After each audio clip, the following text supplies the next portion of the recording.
chapter 12 is discussing lots and lots of measurements as we went over some of the vocabulary. Today we're going to learn about some of the benchmarks that you're going to use to help you measure those.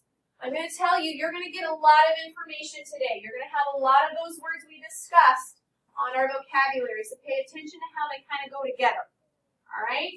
Take a look up here. Jake says the length of his bike is about 4 yards. Use the benchmark units below to determine if Jake's statement is reasonable. So I want you to take a look at some things that they gave you to help you with what we call a benchmark. If we are measuring length, okay, if you look, you can look at your fingernail, and your fingernail is about 1 inch, just the nail portion of it. Okay, are you with me?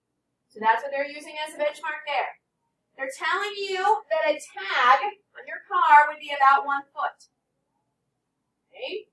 They're telling you that a baseball bat would be about 1 yard. Now you know that baseball bats are not all the same size, but a typical baseball bat would be about 1 yard. Okay?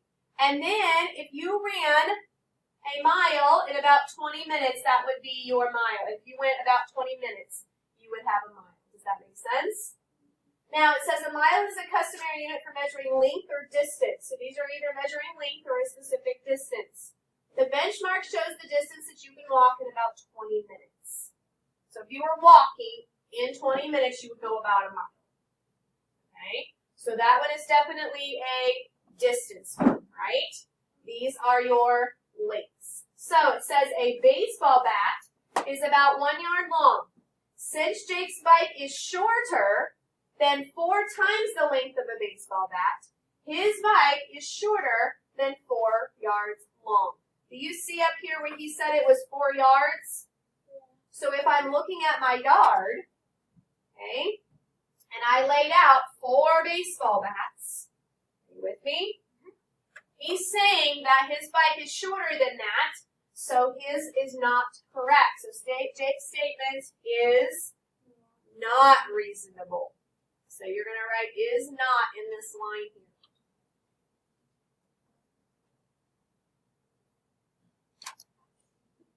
Now let's think about how many baseball bats long his actual bike would be. Now remember, we were laying out 4 of them, so that's too long, right? So how many bats approximately do you think it would be? Now they're using it up here to give you an example.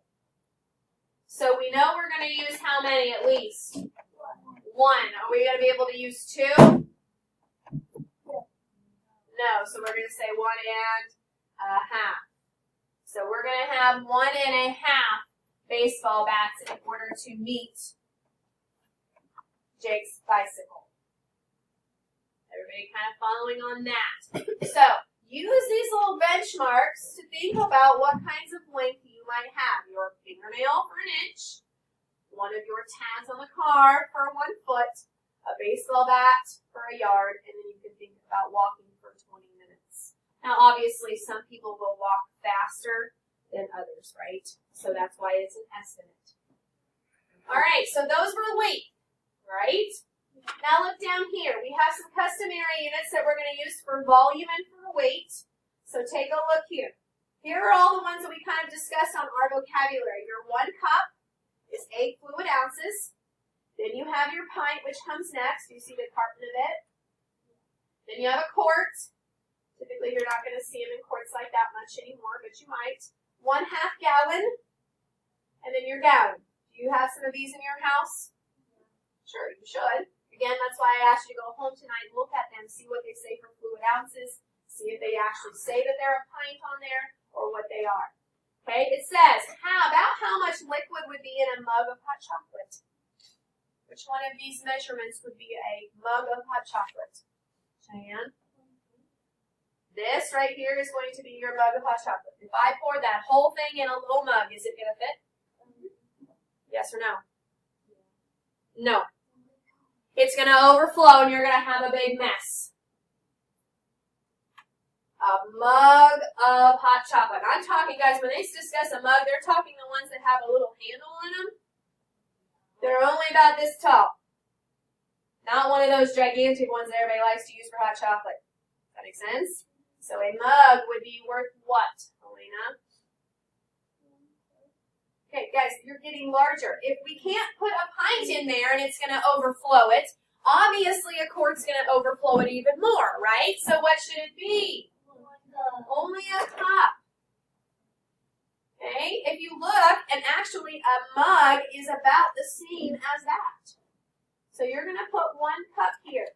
Do you see how important it is for you to think about the size of something before guessing which one you need to be using? Because you would have overflowed your mug with hot chocolate and it would have made a big mess and you'd have hurt yourself. Okay, thinking carefully. Look at the weight. If I have about 6 pencils, it would weigh about an ounce. Okay, is that a lot? No. If I have a loaf of bread, it weighs about a pound. And my car would weigh about 1 ton. Now, you need to be thinking about these little benchmarks that they're giving you to help you out. So, about how much does a grapefruit weigh? Think about a grapefruit, putting it in your hand. Is it going to weigh the same as your ounce, as your pound, or as your ton? Get it in? Your pound. If you held a thing of bread in one hand and a grapefruit in another hand, it would weigh about the same. Okay? So you're going to say 1 pound.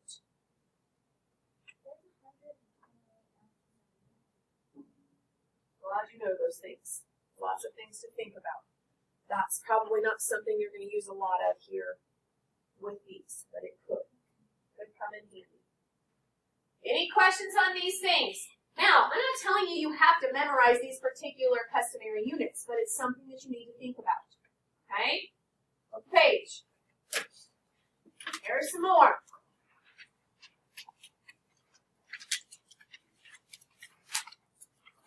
Here you're using metric units. Did you notice that these were customary over here? It said it right here. Now we're going to use metric units.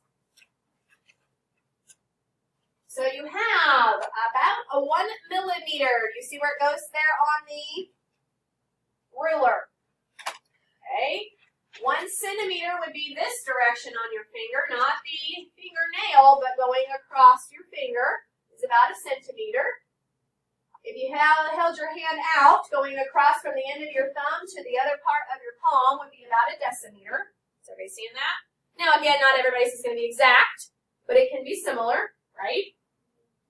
And if you look at the door, when they go across the door, do you guys, does it have little arrows across there? It's hard to see. Yeah. So when you go from this side of the door, the left side of the door, to the right side of the door, they say that's about a meter. And then here is another one of measuring length for distance for the kilometer. If you walked about 10 minutes, you would walk a kilometer. So again, it is a metric unit for measuring length or distance. The benchmark shows the distance that you could walk in about 10 minutes. So these are the lengths. This is the distance. Does everybody see that? All right, so let's think about this. Is the length of your classroom, that wall to this wall, greater than or less than 1 kilometer? Now think about that for a second. Does it take us 10 minutes to walk across the classroom? No. So what should we say here? Less than, absolutely.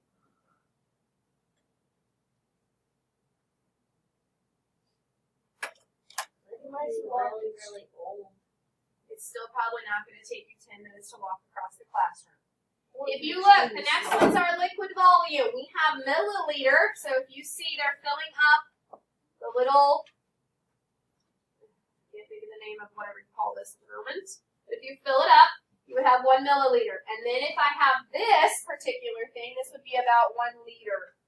It's really hard to see what those look like. Kind of looks like a thing of dish soap. Okay, let's take a look. About how much medicine is usually in a medicine bottle. I guess maybe that's what they're calling something that looks like it. About 120 what? Now, think about this for a second. If that's 1 milliliter is in the little, it's not a syringe, but that's all I can think of the word is now. Or the bottle would be 1 liter. If it's asking you about how much medicine would usually be in a medicine bottle, but it gives you about 120, am I going to put 120 milliliters, or am I going to put 120 liters? which one makes sense here, Maurice. I'm going to put 120 of these to fill a medicine bottle. Okay, so let's think about what we say before we do it. So which one am I going to use? Milliliters. Lots of L's. Okay. Now I gave you this one when I went over what these things were, didn't I? So we have a gram is about $1 bill. Okay. And then a vat would be about a kilogram.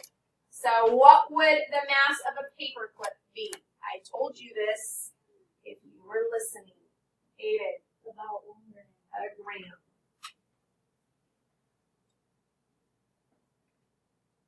So lots and lots of things to think about right here. All right, leave your things laid, please. It's time to go to music.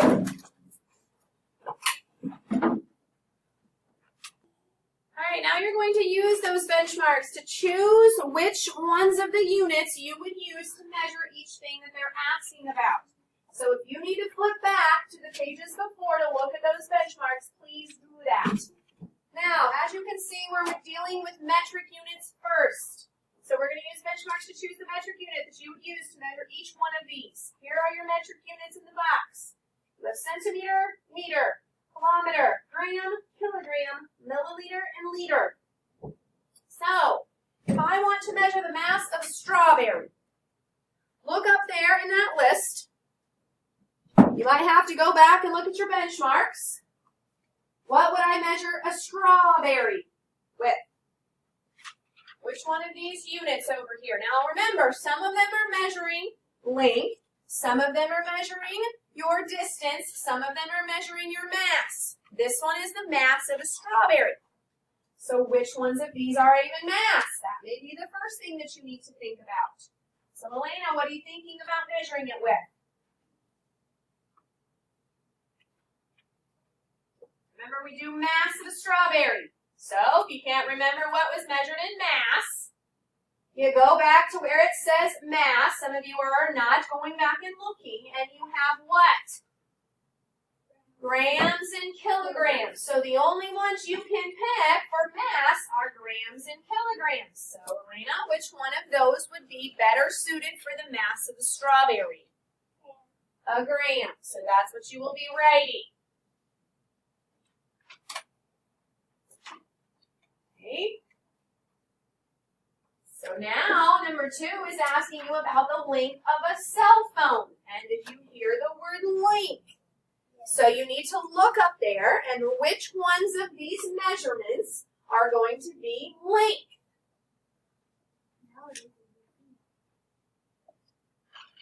Customary units are down here. What are we focusing on up here?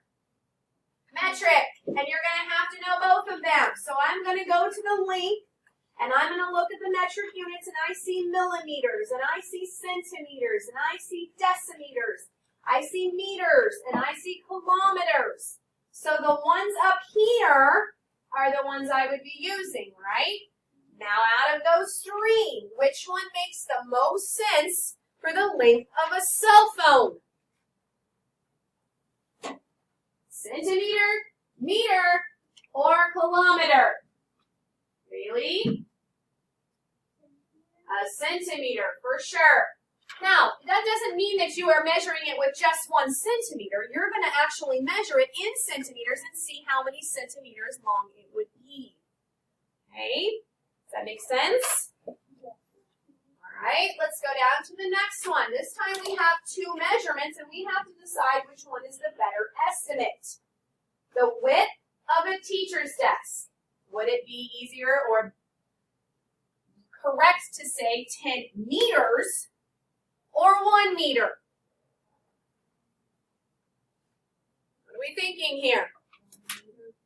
Can you give me a reason why you would use 1 meter instead of 10? Because 10 meters would be, because 10 meters would be like 10 meters? Yeah. Getting close, yes. I want you to think about the meter stick that you guys like to use for your games and your parties.